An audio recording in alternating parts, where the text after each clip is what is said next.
Welcome to my channel Abidas Maths. Moi reasoning or as a important part clock reasoning tar oporot alochona korim. Moi basic or pora arambo kori gote khini di jam. Tumaloke class bilak sai thakiba jate jikono dhoroner proshno ar nahok kiyo tumaloke para. Khori eta dekhat kihor akaror bittakar circle hoy. Khori eta dekhat kihor akaror circle hoy bittakar hoy khori. Circle or এটা বৃত্তৰ কেন্দ্ৰ চেণ্টাৰৰ চাৰিও পিনে কিমান degree কোণ কৰিব 360 degree কোণ কৰিব 360 ডিগ্ৰী কোণ কৰিব এটো মনত ৰাখিব লাগিব তেনেহলে এই ঘড়ীৰ ইয়াৰ পৰা ইখিনি কিমান 5 মিনিট একৰ পৰা 2 খিনি সব গটেখিনিতে কিমান আছে 5 মিনিটকে পাৰ্থক্য আছে সৰুটো কোৱা হয় আৱাৰ হেণ্ড ঘণ্টাৰ কাটা আৰু দীঘলটো কোৱা হয় মিনিট হেণ্ড মিনিটৰ কাটা আৰু এটা মিলি এটা আছে হেটো আমাৰ এনে না লাগে এনে কৰি দিয়া না থাকে এটো আছিল আগৰ কিছুমান খৰিত আছে সেকেন্ড বুলি কয় সেকেন্ডৰ কিন্তু এটা সেকেন্ডটো মই দিয়া নাই সেকেন্ডৰ এনেকুৱা নাহে এনেহলে মনত ৰাখিবা বৃত্তৰ কেন্দ্ৰত যেটো কোণ কৰে সেন্টাৰত যেটো কোণ কৰে হে কোণটো কিমান 360 ডিগ্ৰী তেনেহলে এই ঘড়ীৰ এটা মিনিট আৰু ঘণ্টাৰ কাটাৰ মাজত এটো 1 ঘণ্টা এটো কি 3 বাজি 10 মিনিট মই লিখিছো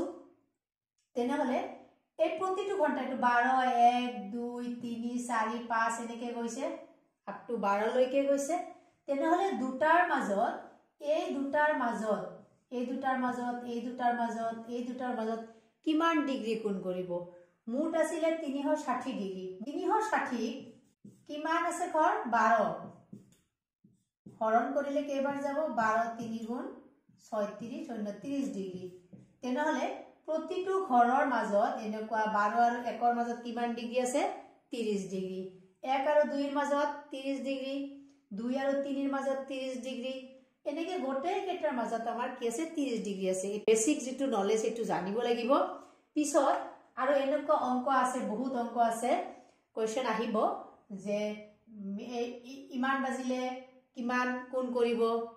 মিনিটৰ কাটা আৰু ঘড়ীৰ ঘণ্টাৰ কাটা কিমান কোণ কৰিব এনেকুৱা বিভিন্ন ধৰণৰ প্ৰশ্ন মই আলোচনা কৰিম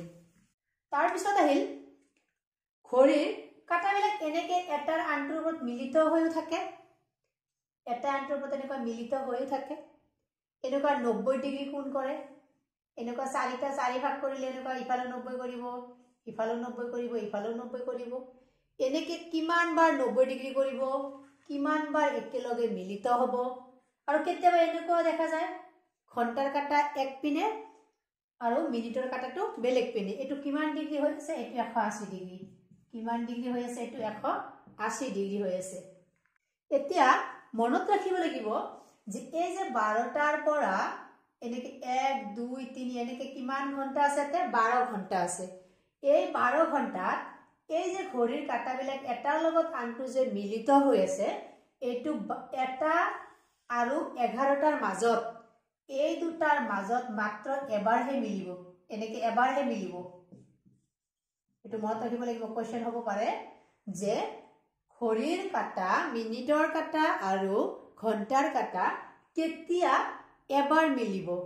11 এনেটো প্ৰত্যেকটো ঘণ্টাৰ মাজতে এবাৰকে মিলিব প্ৰতিটো ঘণ্টাৰ মাজতে প্ৰতিটো 1 আৰু 2 ৰ মাজত 2 আৰু 3 ৰ মাজত এনেকে প্ৰতিটো ঘণ্টাতে কি কৰিব এবাৰকে মিলিব কিন্তু এই দুটাৰ মাজত মাত্ৰ এবাৰ মিলিব তেনেহলে মাজত গ্যাপ গল 12তকে 1 কমিলে কিমান হ'ব আমাৰ 11 হেকাৰণে এক দিনত কিমান 24 ঘণ্টা যদি এক দিন কয় তেনেহলে আমাৰ কিমান বাৰ মিলিব 22 বাৰ মিলিব এক দিনত কিমান বাৰ মিলিব 22 বাৰ মিলিব এতিয়া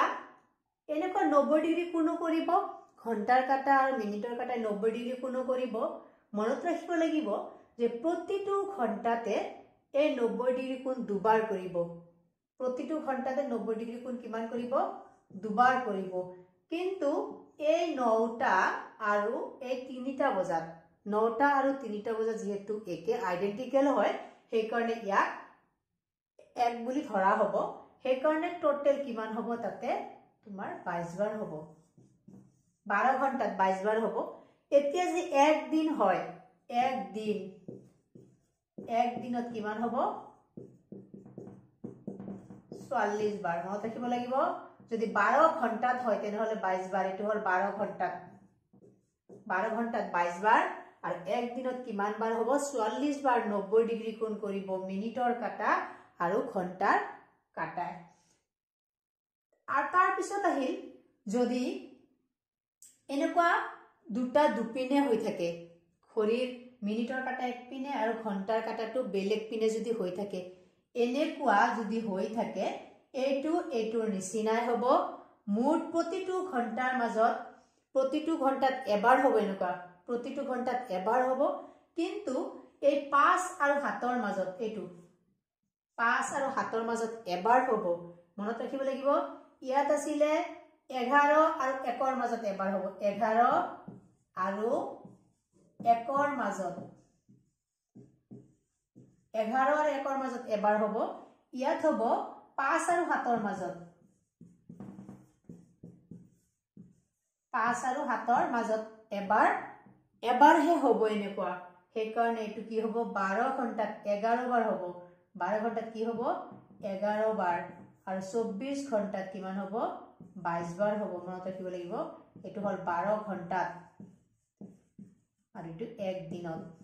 দিনত কিমান 24 ঘণ্টা তো আশা কৰো তোমালোকে বুজি পাইছা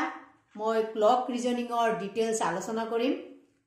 যিমান ধৰণৰ প্ৰশ্ন আহে পৰীক্ষাত কম্পিটিটিভ এক্সামত যিমান আহে বেংকিং হওক ৰেলৱে হওক থাৰ্ড গ্ৰেড ফৰ্থ গ্ৰেড হওক কনষ্টেবল হওক আসাম পুলিচতে যিকোনো ধৰণৰ এক্সামত যিমান ধৰণৰ ৰিজনিংৰ আহে প্ৰশ্ন মই গোটেইখিনি ক্লকৰ আলোচনা কৰিম তোমালোকে চাই থাকিবা আৰু যদি তোমালোকে ভালকে মোৰ ক্লাস বুজি পাইছা এটা কমেন্ট কৰিবা আৰু শেয়াৰ কৰিবলৈ নাপাহৰিবা আজিলৈ ইমানেই ধন্যবাদ